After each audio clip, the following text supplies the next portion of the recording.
जिस देश का रुपया गिरता उस देश का प्रधानमंत्री गिरता है। कांग्रेस पार्टी का वजूद उत्तर प्रदेश में नहीं है। आज देश के प्रधानमंत्री आदरणीय मोदी जी में वो जज्बा कहीं नजर नहीं आता। इसलिए मुझे वाराणसी से चुनाव लड़ने की जरूरत पड़ी है।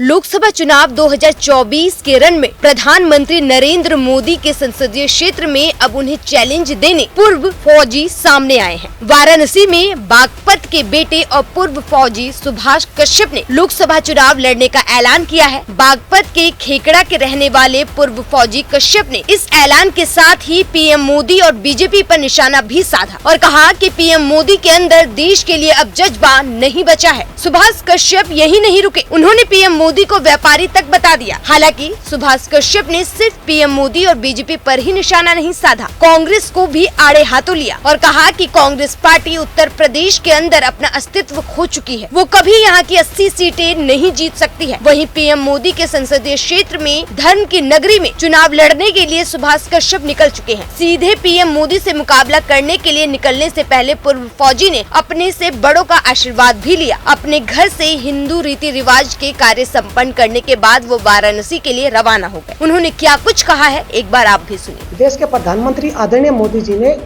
2014 के लोकसभा चुनाव से पहले देशभक्ति के वो जज्बे दिखाए थे, लेकिन आज देश के प्रधानमंत्री आदरणीय मोदी जी में वो जज्बा कहीं नजर नहीं आता।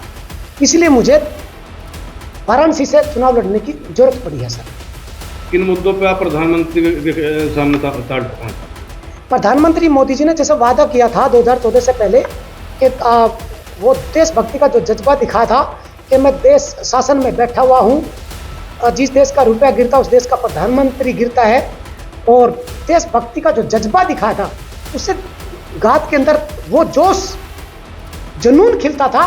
लेकिन आज जिस प्रकार से देश के प्रधानमंत्री आदरणीय मोदी जी व्यापारी बने हुए हैं, और आपने देखा भी होगा अभी वाकया इलेक्ट्रोल बॉन्ड का क्या हुआ, सबसे ज्यादा चंदा 6,986 करोड़ के लगभग चंदा भारतीय जनता पार्टी ने लिया, और इसमें कुछ तो चंदा ऐसा है जो ईडी, सीबीआई और इनकी जो रेड पड़ी है उसके बाद में लिया गया।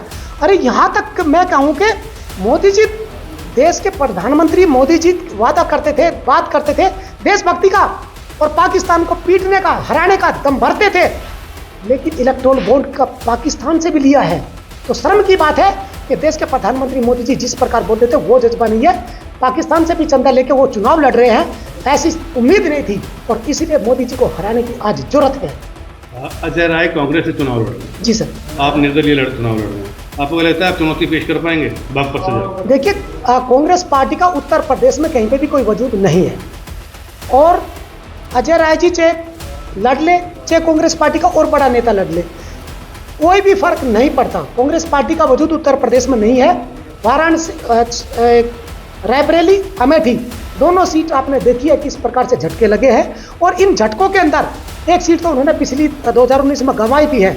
अब रायबरेली भी जाने वाली है। यूपी में इनका वजूद पहले से था ही नहीं, अब तो जीरो है कांग्रेस पार्टी, और वहां पे अजय राय जी का कोई वजूद नहीं है। अब वाराणसी में मोदी जी और सुभाष चंद्र कश्यप का सीधा मुकाबला होगा। Bureau report, news 1 India.